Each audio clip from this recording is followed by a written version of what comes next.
Hey everyone, it's Friday, 5:27 p.m. Australian time. Just knocked off for the day. Trading's been good this week. Just like to bring you a quick video before the weekend hits.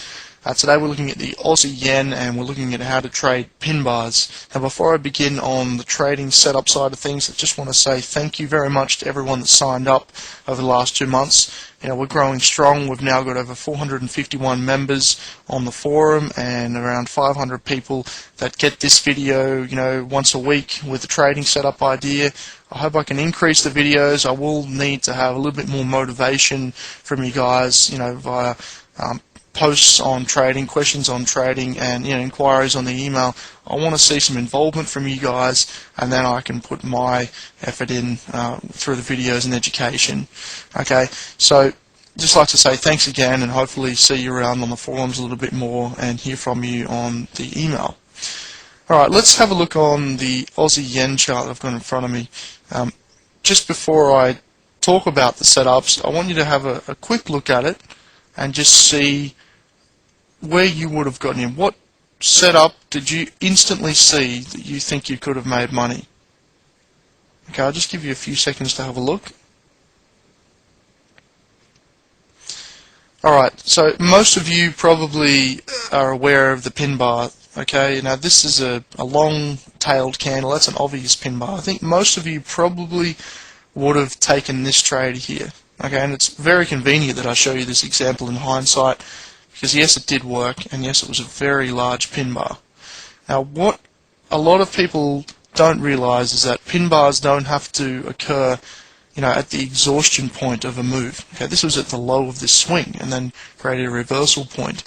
If I just get my drawing tool out, I can show you where there's 3 other pin bars in here that could have been traded, and I'm going to show you how you could have placed orders to take advantage of those setups. Alright, let's have a look. The first pin bar that we had was here. Okay, and that could be traded on the short side. We had existing bearish momentum, and then a pin bar, and then inside bar, and then bang, straight to the downside. We then ran into another pin bar here, and this was very tradable.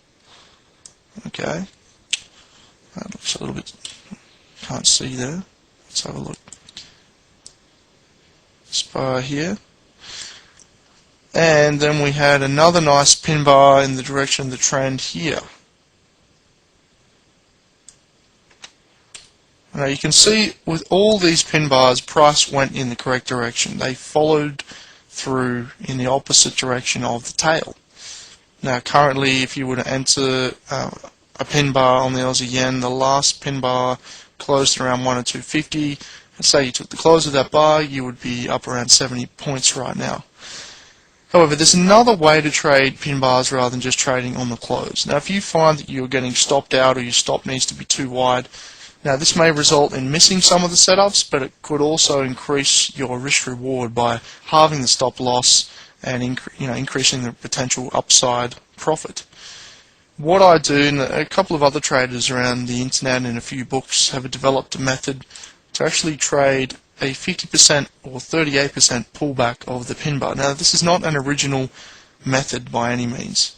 This is not something that I've invented. This is something that I've tweaked and applied money management to create a lucrative income for myself. Okay, I trade pin bars and inside bars exclusively on the daily and 4-hour charts. Now, if I only follow 2 different setups and 2 different time frames, you're probably asking yourself, what pairs do I look at, and how do I do it? It looks easy.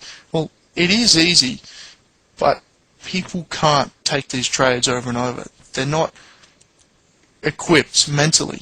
Okay? There's setups always in the market. There's trends always in the market. It's not that you're missing them. You're seeing them and you're kicking yourself in the butt because you're not taking the trades.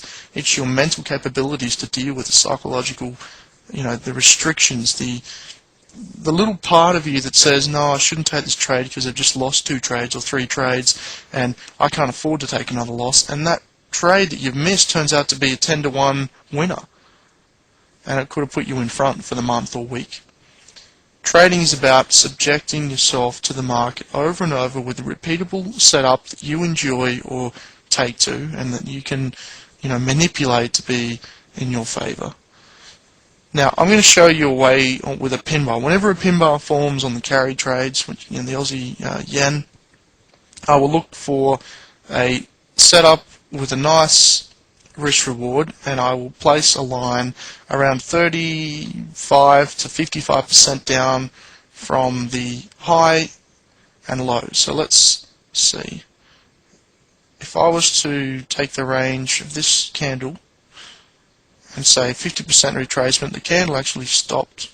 The next candle stopped exactly around the 50% retracement mark of that previous day's range. And then we had this move up. My stop could have been, let's see, it's 100.23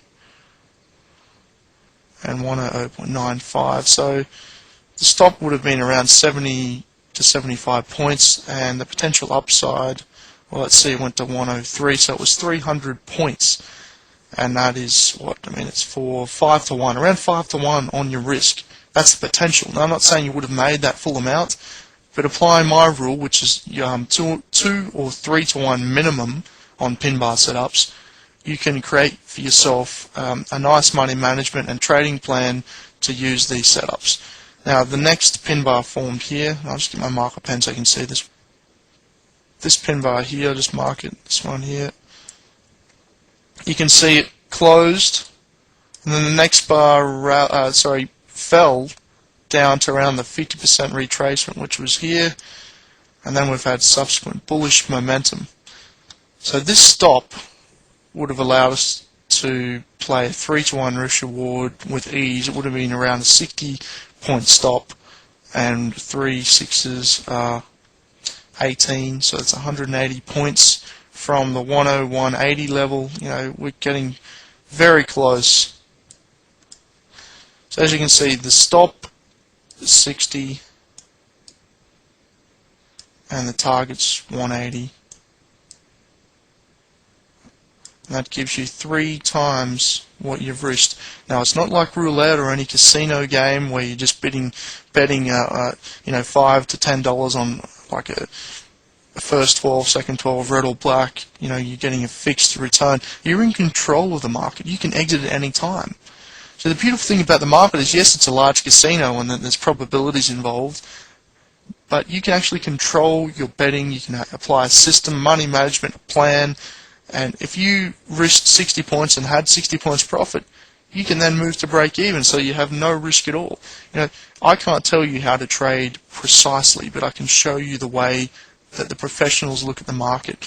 Everything is defined by where the risk is, where the stop is, and the profit is defined by, you know, how far can this market move before it'll encounter massive resistance. And we had room all the way up here to 103.60, 70 area. So we had a long way before we hit resistance again. So we could have made easy 6 times our risk. And they're the setups you need to look for. So just to recap, we're looking at pin bars and using a halfway point of the pin bar as an entry on the next day. And just remember that your stop loss should typically be, you know, at least below the low of the pin bar, or obviously if it's a pin bar to the downside, we can have it above the pin bar. A lot of people aren't putting their stop above or below and still making money. And again, you can apply a system to trade the 50% pullback of the pin bars, and then, you know, use 20, 35, 55 point stop loss. All depends on the instrument you're trading and the volatility at the time, of course. But rarely will you see a profitable pin bar setup come off that makes a lot of money, that breaches more than 50 to 60% of that range of the pin bar. So you can, you know, adapt a trading plan and money management to that. I wish you a ton of luck, and I hope to see you in the forum. Please contribute to the other members, answer their questions, ask me questions. We all want to help and we all want to get involved. Let's build this thing to become profitable traders. Have a great weekend. I'll talk to you Monday.